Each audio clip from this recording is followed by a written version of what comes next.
Ok, vamos começar a nossa análise aqui. Temos trechos de uma novelização que, olha, joga a gente direto no meio do caos de Raccoon City. A missão hoje é entender esse inferno todo, mas não só os fatos, sabe? É sentir como foi estar lá dentro. Exatamente. A gente acompanha vários personagens, né? Tem o policial novato, Leon, chegando pra tipo o pior primeiro dia de trabalho da história.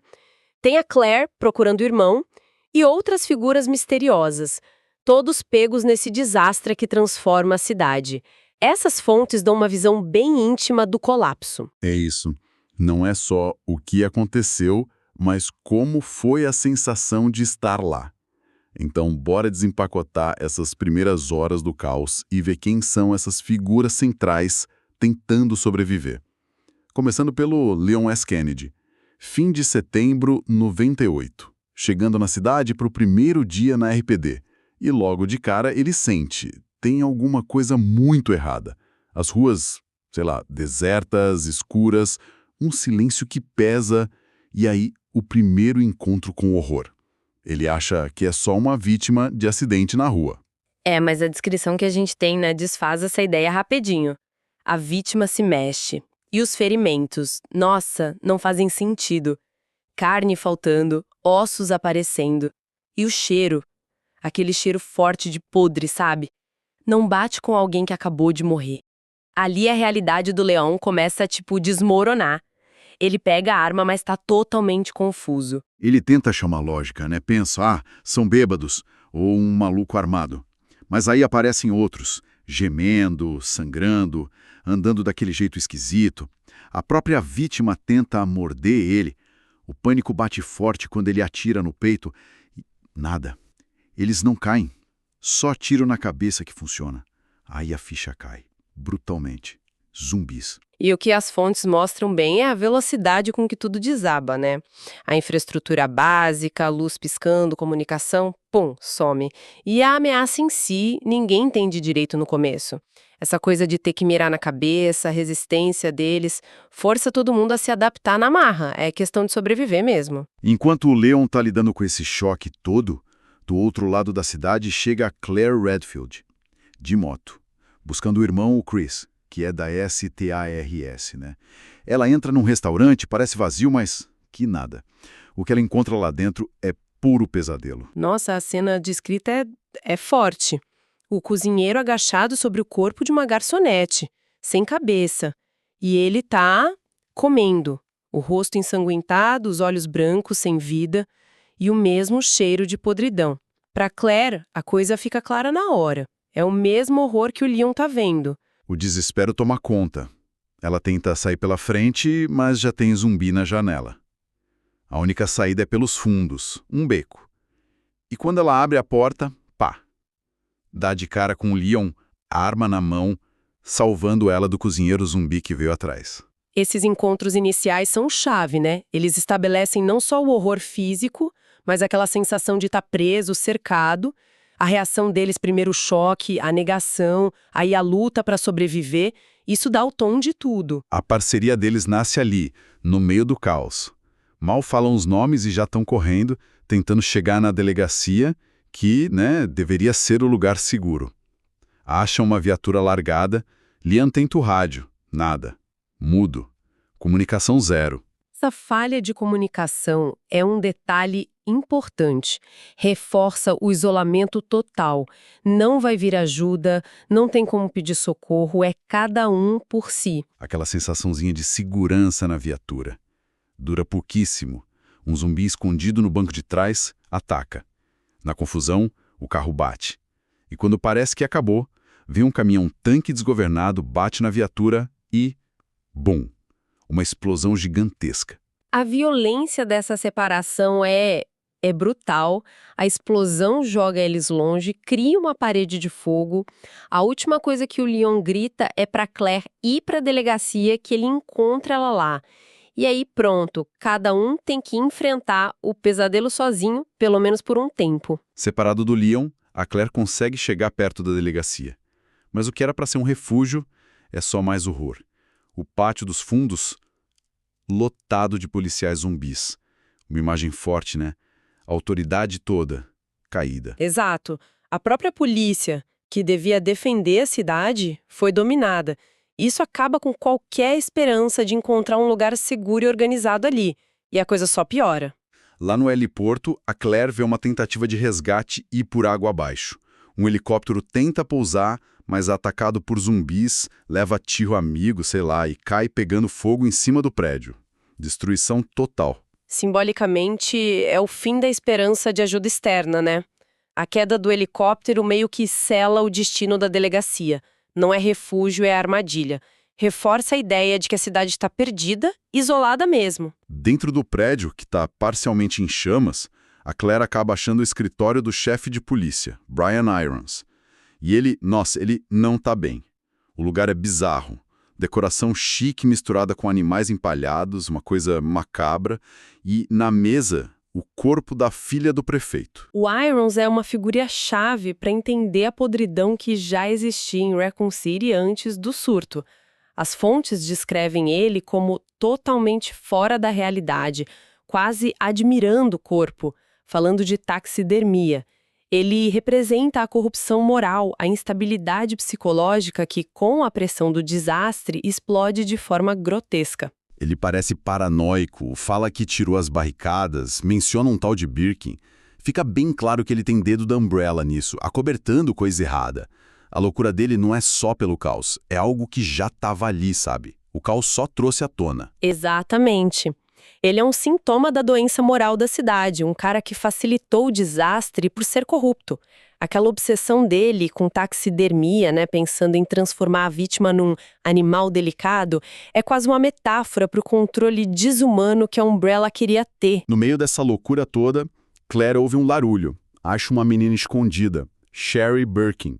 Assustada, sozinha, ela fala que se esconde nos dutos de ventilação e que tem um monstro atrás dela. Um monstro diferente, maior que os zumbis. A Sherry traz um elemento de mistério e vulnerabilidade, né? Ela é filha do William e da Annette Birkin, cientistas da Umbrella.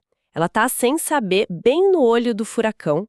E quando ela fala de monstros diferentes, tipo os Homens do Avesso, que a gente depois sabe que são os Lickers, e de um perseguidor específico, isso já aponta para ameaças mais complexas. As armas biológicas da Umbrella não só os zumbis que foram, digamos, um acidente. E aquele medalhão que ela carrega vai ser importante. Enquanto a Claire está lidando com essa tensão toda, as fontes mostram outra peça se mexendo nesse tabuleiro maluco. Ada Wong. Misteriosa, de vermelho, claramente com uma missão só dela. Tá procurando um repórter bem Bertolucci e uma coisa chamada G-Vírus. A Ada representa a intriga que vem de fora, sabe? Os interesses das corporações, espionagem rolando mesmo no meio do apocalipse. E é importante notar a menção ao G-Vírus aqui. As fontes já colocam ele como algo diferente, talvez pior que o T-Vírus. Sugere que tem mais coisa escondida nos segredos da Umbrella. A Ada é prática, vê o caos como chance e a busca dela vai cruzar com a do Leon. O Leon, por sua vez, também consegue chegar na delegacia. O saguão principal está estranhamente intacto, um contraste bizarro com o lado de fora. Depois de um encontro rápido e triste com um policial morrendo, que dá uma chave para ele, ele vai parar no estacionamento subterrâneo. E lá, mais uma prova do nível dos experimentos da Umbrella. Cachorros zumbis, descritos como idênticos, isso sugere clonagem, produção em massa, sei lá, uma coisa bem sinistra. É nesse estacionamento que o Leon e a Ada se encontram, e o encontro é tenso. Começa com a Ada atirando nele por engano. Ela inventa rápido uma história que está procurando o namorado e o tal repórter, o Bertolucci, que estaria preso ali perto, pede ajuda para o Leon. A dinâmica deles já começa complexa ali. Tem desconfiança, mas mola uma atração também, né? Fica claro que a Ada tá manipulando o Leon, usando o jeito mais ingênuo dele, o senso de dever, para conseguir o que ela quer na missão secreta dela. Eles acham o Bertolucci preso numa cela, ele confirma a ligação do Irons com a Umbrella, os acobertamentos, e aí o horror ataca de novo, de um jeito totalmente inesperado e visceral. Um grito. Eles voltam correndo e veem a morte horrível do repórter. É a introdução dramática do G-Vírus em ação. As fontes descrevem tipo uma larva saindo com violência do peito do Bertolucci. É um parasita capaz de mutação rápida, bem diferente da zumbificação do T-vírus. A criatura foge, deixando o horror para trás e a certeza de que a Umbrella mexia com vários projetos biológicos medonhos. Aquilo choca a Ada, mas também deixa ela mais decidida a achar o laboratório subterrâneo. O Leão, mesmo se sentindo meio usado, decide ir com ela. Talvez para proteger, talvez para não ficar sozinho naquele inferno, né? A morte do Bertolucci também elimina uma testemunha importante sobre o Irons e a Umbrella, o que, pensando bem, é conveniente para alguns interesses aí. Mostra como o G-Vírus não é só uma arma, é um agente de caos biológico imprevisível. Mudando de volta para Claire. Depois de encontrar Sherry e ter aquele confronto com o Irons que acaba com ele sendo puxado para a morte por um bicho esquisito que sai de um poço, a Claire dá de cara com uma ameaça nova e apavorante no corredor. O Mr. X, um Tyrant. As fontes descrevem ele como uma presença, assim, imponente, implacável, um gigante de sobretudo, rosto sem expressão, força absurda, atravessa paredes. E uma resistência a dano que é fora do comum. A Claire descarrega a arma nele, mas as balas parecem, sei lá, não fazer efeito. Ele só continua vindo, sem parar. A sensação de enfrentar algo invencível é total. Ela só consegue correr. O Mr. X é um tipo diferente de ameaça. Não é acidente como os zumbis. É uma arma bioorgânica, uma BOW, criada de propósito pela Umbrella. O objetivo dele parece ser pegar amostras do G-Vírus ou eliminar testemunhas. E essa perseguição constante dele eleva a tensão a um nível quase insuportável. Virou uma caçada. E os monstros não param por aí, né? As fontes descrevem outras criaturas. Os Lickers, os tais homens do avesso da Sherry, aqueles bichos sem pele, cérebro exposto, garras enormes que andam pelo teto, aranhas gigantes nos esgotos. Essa variedade toda mostra a dimensão grotesca dos experimentos da Umbrella. Lickers, aranhas, cachorros, cada um é uma linha de pesquisa diferente, mas todas focadas em criar armas biológicas eficientes e, claro, aterrorizantes. Mostra a falta total de ética, o descaso pela vida. E o Leon tem o confronto dele lá nos esgotos, né? Contra um crocodilo mutante gigante. Ele consegue vencer na inteligência, usando um cilindro de gás para explodir a boca do bicho. Um momento que mostra como eles precisavam improvisar, pensar rápido para sobreviver não só às ameaças criadas de propósito, mas também às consequências malucas do vírus vazando no ecossistema da cidade. Eventualmente, os caminhos do Leon, da Ada, da Claire e da Sherry levam eles para o coração das trevas mesmo. Um laboratório secreto da Umbrella escondido lá embaixo de Recon City. É ali que as peças se encaixam, né? Revela a origem do pesadelo, a verdade sobre a família Birkin, o G-Vírus. O laboratório é a fonte literal da infecção e o símbolo máximo da ciência sem moral nenhuma da Umbrella. Lá embaixo rolam uns confrontos decisivos. A Ada finalmente encontra a Annette Birkin, a mãe da Sherry. A Annette está ferida, paranoica, acusa a Ada de ser espiã, e é a Annette que conta a verdade dolorosa. A Annette explica que o T-vírus vazou meio que sem querer pelos esgotos, por causa de ratos infectados depois que a Umbrella tentou roubar o trabalho do marido dela, o William. Ele foi ferido nesse ataque e, como último recurso e para se vingar, injetou em si mesmo a única amostra do G-vírus. Aí virou aquele monstro que está perseguindo a própria filha. Ada e Annette brigam. Ada leva a melhor, mas a Annette sobrevive à queda, por enquanto. Enquanto isso, o Leon leva um tiro da Annette, protegendo a Ada. Aí tem aquele momento, a Ada cuidando do ferimento dele. Mostra um pingo de humanidade ali, debaixo daquela fachada fria dela. Essa dinâmica do Leon e da Ada chega no ápice ali. O sacrifício do Leon mexe com ela, mas a missão ainda mais importante. A tensão entre o dever, a atração, a desconfiança, tá tudo ali, é palpável. O confronto final entre elas acontece depois. A Ada exige a amostra do G-Vírus que o Leon pegou. Ele não dá. A Annette reaparece, atira na Ada, que cai de uma passarela. Parece que morreu. Mas antes de cair, ela ainda dá para o Leon informações cruciais para eles fugirem. Mente queria, né? E o monstro que assombrava Sherry era o William Birkin, o pai. Agora uma massa disforme e mutante por causa do G-Vírus. As fontes descrevem as mutações dele cada vez piores. Aquele olho gigante no ombro, vários braços, garras, até chegar numa forma final apavorante. O Birkin é a própria tragédia do G-Vírus encarnada. Uma mente brilhante que foi consumida pela própria criação.